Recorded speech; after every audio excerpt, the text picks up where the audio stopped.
Good morning students. BA first year second same की history की online कक्षा में आप सबका स्वागत है। आज का हमारा चैप्टर जो है हमारा वो पिछले वाला चैप्टर ही है, चैप्टर 2 750 ईस्वी से 1206 ईस्वी तक राज्य एवं अर्थव्यवस्था। इसमें हम आज राष्ट्रकूट वंश और दूसरे वंशों का अध्ययन करेंगे। राष्ट्रकूट वंश दक्षिण भारत का प्राचीन एवं प्रसिद्ध राजवंश था। इस वंश ने न केवल दक्षिण भारत में एक शक्तिशाली राज्य की स्थापना की, बल्कि काफी समय तक उत्तरी भारत की राजनीति में भी हस्तक्षेप किया। कुछ विद्वान इन्हें राठिक या महारठी वंश की संतान मानते हैं। कुछ विद्वान इन्हें द्रविड़ एवं रेड्डियों से संबंध रखने वाला बताते हैं। कुछ विद्वान ये भी बताते हैं कि इस वंश के लोग रटतुंग नामक एक राजा की संतान थे। इन्होंने जो आरंभिक राष्ट्रकूट शासक थे उनमें प्रारंभिक राष्ट्रकूट जो नरेश था उसका नाम नंदराज था। इसके पूर्व छोटे छोटे स्थानीय अधिकारी थे। उसके शासनकाल में यह वंश सामंत बन गया था। इसके बाद उसका पुत्र शासक बना। उसने 650 से 670 ईस्वी तक शासन किया। उसके पश्चात इंद्र पृथकराज, गोविंद प्रथम और कर्क प्रथम बारी बारी शासक बने। इनमें से गोविंद प्रथम ने चालुक्य राज्य पर भी आक्रमण किया था। वो शैव धर्म के अनुयायी थे और इसका उत्तराधिकारी कर्क प्रथम वैष्णव धर्म को मानता था। इसमें है अब इंद्र प्रथम। कर्क की मृत्यु के बाद इंद्र प्रथम 720 ईस्वी में राष्ट्रकूट वंश का शासक बना। तत्कालीन ताम्रपत्रों से पता चलता है कि उसने चालुक्य राजकुमारी भगवाना से विवाह रचाया, क्योंकि वह चालुक्य राजकुमारी को जबरदस्ती उठा ले गया था। इसलिए उसका यह विवाह राक्षस विवाह कहलाता है। इसके बाद दंती दुर्ग। इंद्र प्रथम की मृत्यु के पश्चात दंती दुर्ग 735 ईस्वी में राष्ट्रकूट का शासक बना। वह सबसे प्रथम शक्तिशाली शासक था। उसने माही, महानदी, रीवा नदियों के तट पर अनेक युद्ध किए और कांची, कलिंग, कौशल, मालव, लाट और टंक पर विजय प्राप्त की। उसने उज्जैन में हिरण्यगर्भ यज्ञ किया, जिसमें गुर्जर वंशी राजा था अन्य राजाओं को द्वारपाल बनाया गया था। उसने चालुक्य के राजा को पराजित किया और तत्पश्चात वल्लभी की विजय भी प्राप्त की। चालुक्य सम्राट विक्रमादित्य और पुलकेशन ने जब संयुक्त रूप से अरबों के विरुद्ध अभियान चलाया तो दंती दुर्ग ने भी उनके साथ भाग लिया। इन तीनों ने अरबों को 738 ईस्वी में हराकर गुजरात से खदेड़ दिया था। इसके बाद कृष्ण प्रथम 756 ईस्वी से 773 ईस्वी तक। दंती दुर्ग की मृत्यु के बाद 756 ईस्वी में कृष्ण प्रथम राष्ट्रकूट वंश का शासक बना। उसने चालुक्य नरेश कीर्तिवर्मन को पराजित करके उसके राज्य पर अधिकार कर लिया। उसके बाद उसने मैसूर में राज्य करने वाले गंग वंश को भी पराजित किया और कुछ समय के लिए उसकी राजधानी पर भी अधिकार कर लिया। उसने वेंगी पर आक्रमण करने के लिए अपने पुत्र गोविंद को भेजा, जिसमें उसने इस युद्ध में महत्वपूर्ण सफलता प्राप्त की। कृष्ण प्रथम ने कोंकण तथा मध्य भारत के मराठी प्रदेशों को भी अपने पर भी अधिकार कर लिया था। उसके बाद गोविंद द्वितीय। कृष्ण प्रथम की मृत्यु के बाद उसका ज्येष्ठ पुत्र गोविंद द्वितीय 773 ईस्वी में शासक बना। उसने भी युवराज के रूप में भी उसने बेंगी के चालुक्यों को बुरी तरह पराजित किया था, परंतु शासक बनने के बाद वो भोग विलास के जीवन जीना आरंभ कर दिया, जिसके परिणामस्वरूप प्रशासन पर उसके छोटे भाई ध्रुव ने अधिकार कर लिया। परंतु गोविंद द्वितीय जल्दी ही संभल गया और पुनः राज्य पर अधिकार कर लिया। 780 ईस्वी में ध्रुव ने विद्रोह कर दिया और गोविंद को परास्त करके वो फिर स्वयं शासक बन गया। ध्रुव राजगद्दी पर अधिकार करने के पश्चात निरुपम, कलिवल्लभ, धारावर्ष और श्री वल्लभ की उपाधियां धारण की। ध्रुव ने सर्वप्रथम उन शासकों को पराजित किया जिन्होंने उसके विरुद्ध गोविंद का साथ दिया था। उसने 13 वर्ष के शासनकाल में राष्ट्रकूट राज्य को एक विशाल एवं शक्तिशाली राज्य में परिवर्तित किया। इसके बाद गोविंद तृतीय 793 ईस्वी से 814 ईस्वी तक वो शासक बना। उसके राज्य अधिकार को गंगबाड़ी के गवर्नर अर्थात उसे अपने बड़े भाई स्तंभ ने चुनौती दी। उनका समर्थन आसपास के शासकों ने भी किया, परंतु उसने बड़ी योग्यता से स्तंभ के नेतृत्व में 12 राजाओं के संघ को पराजित किया। उसने अपने भाई के साथ उदारता का व्यवहार किया और उसे गंगवाड़ी का गवर्नर बने रहने दिया। गोविंद तृतीय ने गंग राजकुमार शिव कुमार, जो राष्ट्रकूटों का बंदी था, उसको भी मुक्त कर दिया। गोविंद तृतीय ने एक मूर्ति को कांची के शिव मंदिर में रखवा दिया। वास्तव में वह राष्ट्रकूटों का सबसे शक्तिशाली शासक था। इसके बाद अमोघ वर्ष, गोविंद तृतीय की मृत्यु के पश्चात अमोघ वर्ष गद्दी पर बैठा। उसने नृपतुंग, महाराज शांड, वीर नारायण, अतिशय धवल की उपाधियां धारण की। गद्दी पर बैठते समय उसकी आयु लगभग 14 वर्ष थी। उसे भी अनेक समस्याओं का सामना करना पड़ा। वह जैन धर्म के प्रति आकर्षित हुआ। उसकी रुचि धर्म और साहित्य में भी थी, परंतु उसने हिंदू धर्म से भी सहानुभूति थी। वह महालक्ष्मी का उपासक था। उसने अपने राज्य में अनेक विद्वानों को आश्रय दिया और उसने आदि पुराण महावीराचार्य से गणित सार संग्रह आदि की भी उसने शिक्षा ली। अन्य शासक थे इस काल के। अमोघ वर्ष की मृत्यु के पश्चात कृष्ण द्वितीय, इंद्र तृतीय, अमोघ वर्ष द्वितीय, गोविंद चतुर्थ, अमोघ वर्ष तृतीय, कृष्ण तृतीय और अकाल वर्ष और शुभतुंग तृतीय आदि राजा हुए और उन्होंने अकाल वर्ष और शुभतुंग की उपाधियां धारण की। राष्ट्रकूट के बाद चोल वंश का शासन आया। चोल राज्य, जिसे चोलपुरम या चोल मंडल भी कहते हैं, जो पेन्नार और कावेरी नदियों के बीच पूर्वी समुद्री तट पर स्थित था।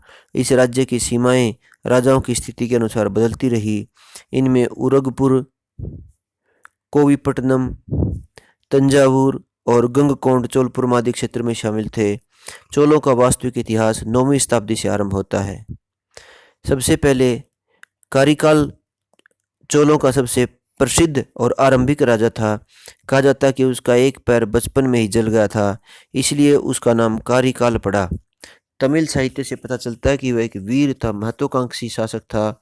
उसकी बढ़ती हुई शक्ति को देखकर पांड्य तथा चेर शासकों ने 11 मित्र शासकों के साथ मिलकर एक समूह बना लिया और कारिकाल के विरुद्ध युद्ध का ऐलान कर दिया। परंतु कारिकाल ने वेणी पर आक्रमण करके इस संघ को बुरी तरह से पराजित कर दिया। उसने 9 राजाओं के संघ को वाहे परंदले के नामक स्थान पर पराजित किया। कारिकाल की सफलताओं को देखकर एइनार, ओलियार और अरुवालर के शासकों ने तो बिना लड़े ही उसकी अधीनता स्वीकार कर ली। उसने लंका पर भी आक्रमण किया, जहां से वह 12,000 से अधिक स्त्री तथा पुरुषों को बंदी बनाकर अपने राज्य में लाया था। उसने प्रजा की भलाई के लिए अनेक काम किए। जंगलों को साफ कर बंजर भूमि को कृषि के योग्य बनाया। सिंचाई के लिए अनेक नहरों, तालाबों का निर्माण किया। वो हिंदू धर्म में विश्वास रखता था। उसके बाद कारिकाल की मृत्यु के पश्चात उसके सभी उत्तराधिकारी अयोग्य और कायर निकले, जिससे चोल वंश का पतन आरंभ हो गया। इस स्थिति का लाभ उठाकर पांड्य शासकों ने चोलों की राजधानी कावेरीपट्टम को नष्ट कर दिया और उस पर अधिकार कर लिया। परिणामस्वरूप चोल पल्लवों के अधीन सामंत बन गए। परंतु 9वीं शताब्दी के मध्य में चोल वंश का पुनः उत्थान हुआ, जब विजयालय 850 ईस्वी में शासक बना। इस समय पांड्य और पल्लव में आपसी संघर्ष चला हुआ था। विजयालय ने स्थिति का लाभ उठाकर तंजौर पर अधिकार कर लिया और उसे अपनी राजधानी घोषित कर दिया। 871 में उसकी मृत्यु हो गई। उसके विजयालय के पश्चात 871 में उसका पुत्र आदित्य प्रथम चोल वंश का शासक बना। उसने पल्लव वंश को पराजित करके उसके प्रदेशों को तंजौर में मिला लिया। उसने पल्लव वंश के शासक अपराजित को मारकर पल्लव वंश का अंत कर दिया और उसके शासनकाल में चोल वंश की प्रतिष्ठा बढ़ी। उसने कई शिव मंदिरों का भी निर्माण कराया। 907 में आदित्य प्रथम का पुत्र प्रांतक प्रथम चोल साम्राज्य की गद्दी पर बैठा। वह भी अपने पूर्वजों की भांति महत्वाकांक्षी था। उसने पल्लव तथा पांड्य शासकों को पराजित करके चोल साम्राज्य का विस्तार किया। उसने भी अपने राज्य का काफी विस्तार किया। उसके बाद राजराजा प्रथम 985 ईस्वी में चोल वंश का शासक बना। उसने 985 ईस्वी से 1014 ईस्वी तक दक्षिणी भारत पर शासन किया। वह चोल वंश का सबसे प्रतापी शक्तिशाली शासक था। Doctor A.K. नीलकंठ शास्त्री के अनुसार राजराजा के राज सिंहासन पर बैठने के समय से हम चोल वंश के वैभवता गौरव की शताब्दी में प्रवेश करते हैं। राजराजा के पिता का नाम सुंदर चोल था, माता का नाम वानवन महादेवी था और शासक बनने के बाद उसने राजराजा की उपाधि धारण की। वह चोल वंश का प्रथम शासक था जिसने दक्षिण भारत पर विजय प्राप्त की। उसने प्रजा की भलाई के लिए भी अनेक काम किए। उसने कला, शिक्षा, साहित्य को भी संरक्षण दिया। तो राजराजा की प्रमुख सफलताएं थी। पहला, उसने चेरों की विजय प्राप्त की। उन्होंने अपना पहला आक्रमण केरल राज्य पर किया और उसमें वहां पर भास्कर रविवर्मन शासन करता था, उसने उस पर अधिकार कर लिया। उसके बाद राजराजा ने 1991 में मैसूर के गंग राज्य पर आक्रमण किया और उसे भी अपने अधिकार में ले लिया। उसके बाद चेर शासक को पराजित करने के पश्चात राजराजा ने पांड्य प्रदेशों पर आक्रमण किया और उसे भी अपने अधिकार में ले लिया। इसके बाद पांड्य राज्य पर विजय प्राप्त करने के पश्चात राजराजा ने श्रीलंका पर आक्रमण किया और श्रीलंका में उसमें महेंद्र पंचम राज्य करता था। उसने चेर शासक की राजराजा के विरुद्ध सहायता की थी, इसलिए वो उसे अपना शत्रु मानता था और उसे भी युद्ध में पराजित कर दिया। इसके बाद उसने 1999 में राजराजा ने वेंगी पर राज्य पर आक्रमण किया और उसके शासक भीम को हराकर उसके स्थान पर शक्तिवर्मन को वेंगी का राजा बनाया। उसके बाद 1007 में चोल नरेश राजराजा ने एक विशाल सेना सहित पश्चिमी चालुक्य पर आक्रमण किया। उसमें सत्याश्रय चालुक्य वंश का शासक था। उसकी विशाल सेना को देखकर वह युद्ध के मैदान को छोड़कर भाग गया। राजराजा ने चालुक्यों की राजधानी में भयंकर लूटमार की, अनेक स्त्री पुरुषों को मौत के घाट उतार दिया। साम्राज्य विस्तार। इस प्रकार चोल शासकों ने अपनी विजयों के द्वारा एक विशाल साम्राज्य स्थापित किया। उनके राज्य में उत्तर में कृष्णा नदी, दक्षिण में कन्याकुमारी और उत्तर पश्चिम में तुंगभद्रा नदी तक फैला हुआ था। राजराजा का शासन प्रबंध है, वो एक महान विजेता ही नहीं, एक कुशल शासन प्रबंधक भी था। उसने दक्षिण भारत में एक उच्च कोटि का शासन प्रबंध स्थापित किया। शासन का मुखिया स्वयं सम्राट था और उसका प्रमुख कार्य कानून बनाना था और कानूनों को लागू करना, कानूनों का उल्लंघन करने वाले को दंड देना था। वो तानाशाह के रूप में काम करता था। उसने कला के रूप में भी काफ़ी काम किया, मंदिरों का निर्माण करवाया और बहुत सारे महत्वपूर्ण कार्य किए। वो धार्मिक सहनशील शासक था। वह हिंदू धर्म को मानता था और अन्य चोल शासकों की तरह वह शैव मत का उपासक था। वह अन्य धर्मों का भी सम्मान करता था। इसके राजराजा की मृत्यु के पश्चात सन 1014 ईस्वी में राजेंद्र प्रथम चोल सिंहासन के राज्य पर के रूप में प्रतिष्ठित हुआ। 1012 में राजराजा ने अपने जीवन काल में उसे अपना उत्तराधिकारी बना दिया था। वह अपने पिता के शासनकाल में कुशल सेनापति तथा अनुभवी प्रशासक बन गया था। उसने पश्चिमी चालुक्यों, पांड्यों, श्रीलंका आदि के शासकों के विरुद्ध चोल सेनाओं का नेतृत्व किया। राजेंद्र प्रथम अपने पिता की तरह के योग्य था, महत्वाकांक्षी शासक था। उसने भी अपने शासन गद्दी पर बैठते अपने शासन का सीमाओं का विस्तार करना शुरू कर दिया था। उसकी भी विजयी थी। उसने पांड्य तथा केरल की विजय प्राप्त की।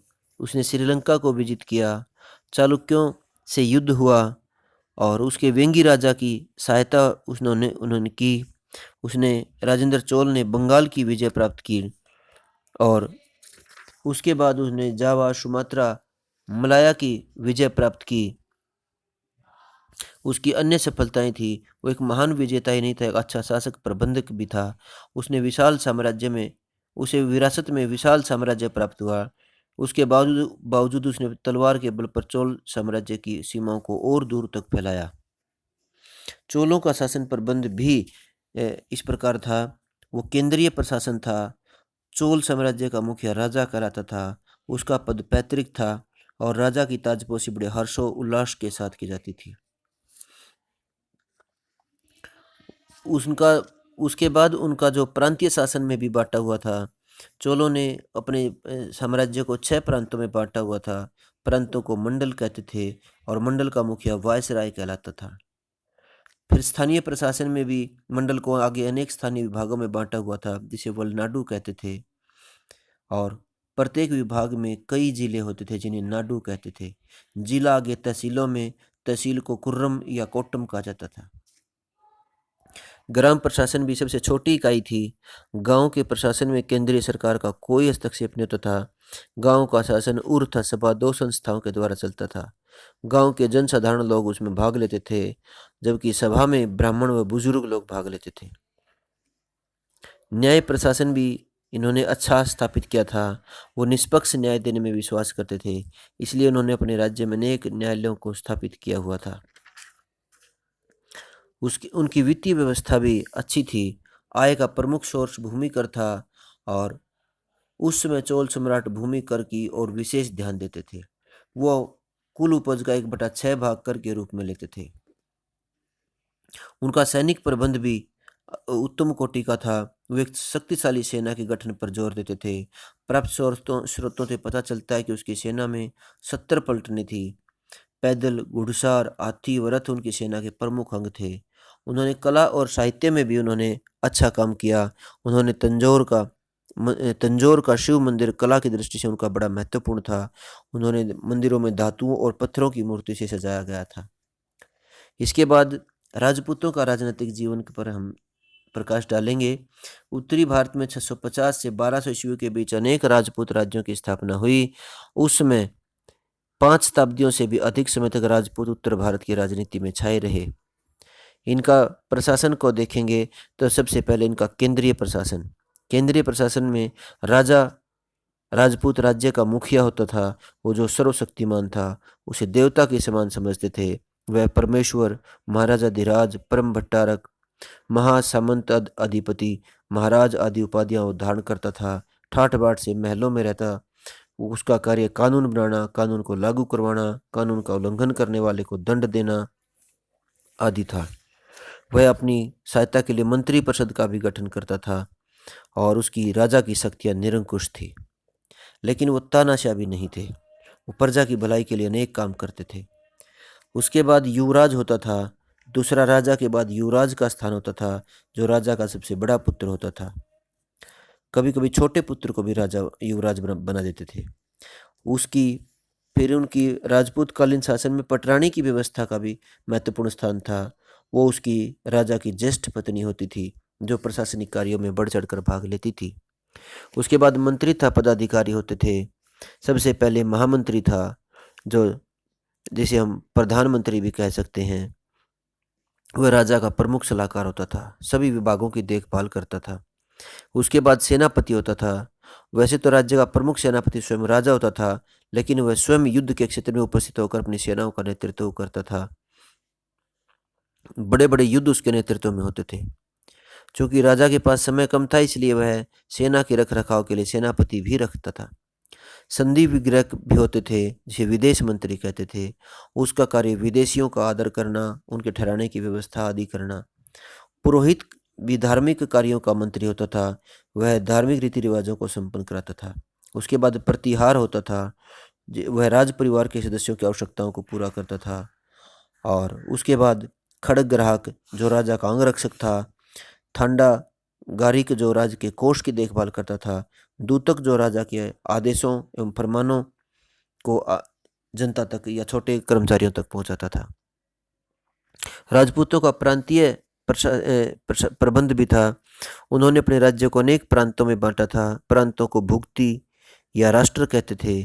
प्रांतों का मुखिया उपारिक, महाराज या राष्ट्रपति कहलाता था। इसके बाद उनका जो स्थानीय प्रबंध था, स्थानीय यानी प्रांत को आगे विषयों में बांटा गया था। विषय आधुनिक जिलों के समान थे, जिनका मुखिया विषयपति कहलाता था। सामंत प्रथा थी। राजपूतों के अधिकार जीवन की और एक महत्वपूर्ण विशेषता सामंत प्रथा थी। राजा बड़ी बड़ी जागीरें जागीरदारों अथवा सामंतों को देते थे। इन्हें ठाकुर या भोक्ता कहते थे। सामंत जागीर के बदले छोटी छोटी सैनिक टुकड़ियां तैयार करते थे और आवश्यकता पड़ने पर राजा को युद्धों में सैनिक सहायता प्रदान करते थे। इन्हें भूमि कर इकट्ठा करने का अधिकार था। वित्त व्यवस्था का प्रमुख सोर्स भूमि कर था। भूमि कर को उपद्रंग, भाग अथवा दानी कहते थे। राजपूतों का न्याय स्रोत राजा होता था। राजा अपनी जनता को निष्पक्ष न्याय देने का प्रयास करता था।